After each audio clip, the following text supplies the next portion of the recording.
Hello मित्रों, कैसे हैं? आशा करता हूं कि ठीक होंगे। चलिए मैं आपको इस वीडियो में बतलाऊंगा कि नलजल अनुरक्षकों का केस जो हाई कोर्ट में चल रहा है वह केस किस परिस्थिति में है। मेरे जानकारी के अनुसार अभी तक 3 संगठन के मार्फत जो है हाई कोर्ट में मुकदमा फाइल अनुरक्षकों के हक के लिए हुआ है, अनुरक्षकों के मानदेय के लिए हुआ है, अनुरक्षकों को नियमित करने के लिए हुआ है।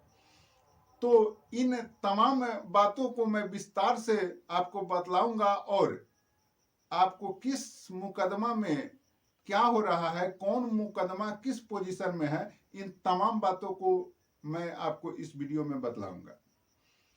तो इससे पहले आपसे निवेदन है कि अगर आप इस वीडियो को देख रहे हैं तो कृपया लाइक जरूर कर दीजिए और चैनल पर नए हैं तो कृपया चैनल को सब्सक्राइब जरूर कर लीजिए, कारण कि हम आप लोगों के एक एक बातों को ध्यान रखते हुए वीडियो लाने का प्रयास करता हूं।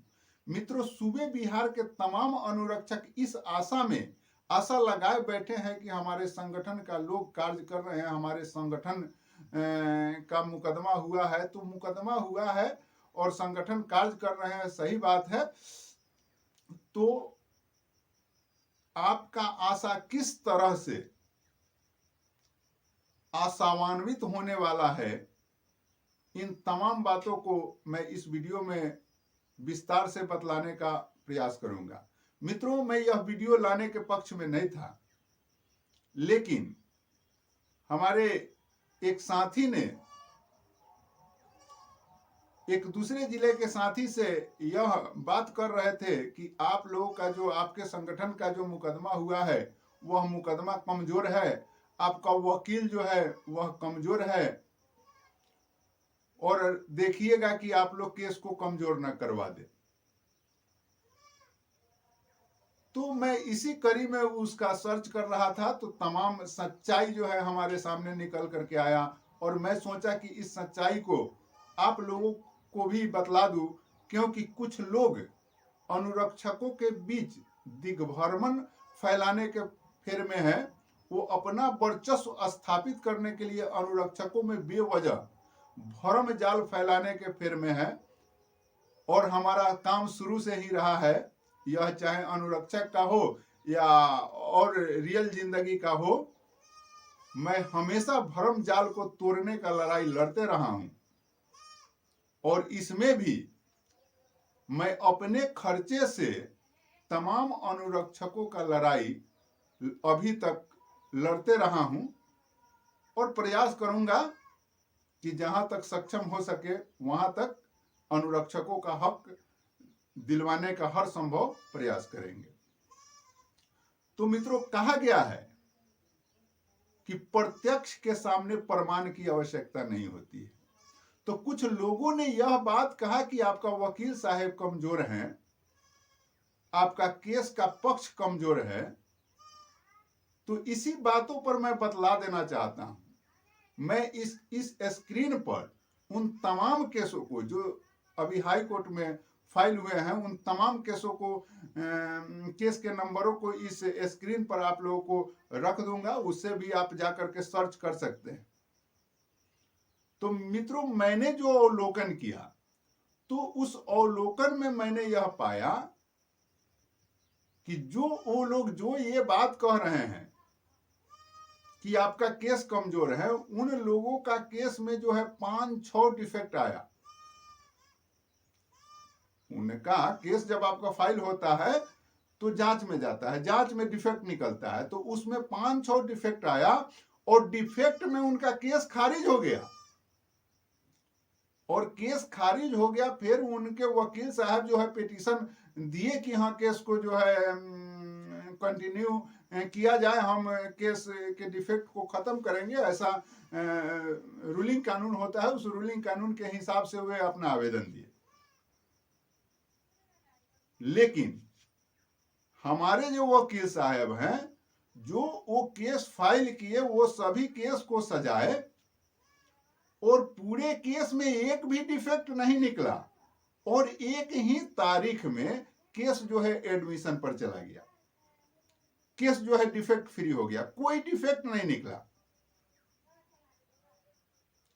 तो ये मैं नहीं कर रहा, ये आप प्रमाणिकता के साथ आपको इसमें इस पर केस नंबर मैं इस स्क्रीन पर दे दूंगा, और मैं एक वीडियो भी बना दिया हूं कि किस तरह से आप हाई कोर्ट के केस को जांच सकते हैं, किस तरह से हाई कोर्ट के केस को देख सकते हैं। वो डिस्क्रिप्शन में जाकर के उस वीडियो को आप देख सकते हैं और उसके द्वारा आप उसको चेक कर सकते हैं। तो हमारा जो केस हुआ बगैर डिफेक्ट का एक ही तारीख में डिफेक्ट फ्री हो जाता है और वो एडमिशन पर चला जाता है। और इन लोगों का जो केस होता है 5-5, 6-6 जो है डिफेक्ट निकलता है, और फिर ये लोग बगलियाने का काम करते हैं कि आपका वकील कमजोर है।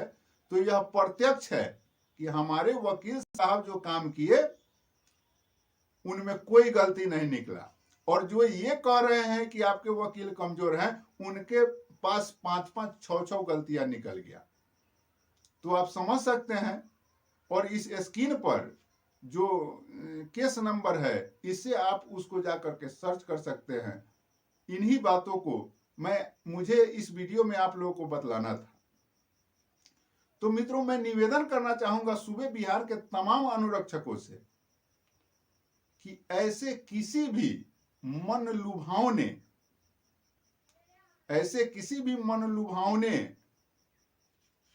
लालच में नहीं पड़े जिससे आपको नुकसान हो। क्योंकि कोर्ट कचहरी का कुछ नियम होता है, और उसमें जो है कोर्ट कहता है कि मैं दुनिया का ठेका नहीं ले रखा हूं, मेरे पास जो आएगा उसका न्याय करूंगा। तो इन बातों को ध्यान रखिएगा जरूर, और उस हिसाब से चलिएगा। अगर मैं कह दूं कि मैं तमाम अनुरक्षकों के लिए केस से मैं जीतूंगा तो तमाम अनुरक्षक जीत जाएंगे, ऐसी बात नहीं है। अब रहा यह सिस्टम का बात है, अभी रेगुलर का बात है। तो उस परिस्थिति में जब अनुरक्षकों की मानदेय का फरमान जारी होगा तो ये संभवतः सूबे बिहार में होगा। इसलिए इस हिसाब से आप जो है ये केस जो लड़ाई हो रहा है, व्यक्ति विशेष भी कोई लड़ रहा है, उसमें जो है अगर संगठन में कुछ लड़ाई है और उससे कोई डिग्री आता है तो ये सूबे बिहार को लोगों को उसका बेनिफिट मिलेगा। लेकिन परमानेंट करने की जब बात आएगी, परमानेंट की लड़ाई आएगी, नियमित की लड़ाई होगी, तो उस समय केस में आपको हर हाल में जाना होगा। अगर जो नहीं जाएगा उसको इसका लाभ नहीं मिलेगा। अब तक के लिए इतना ही मित्रों। आशा करते हैं कि यह जानकारी आपको अच्छी लगी हो। मिलते हैं अगले वीडियो में।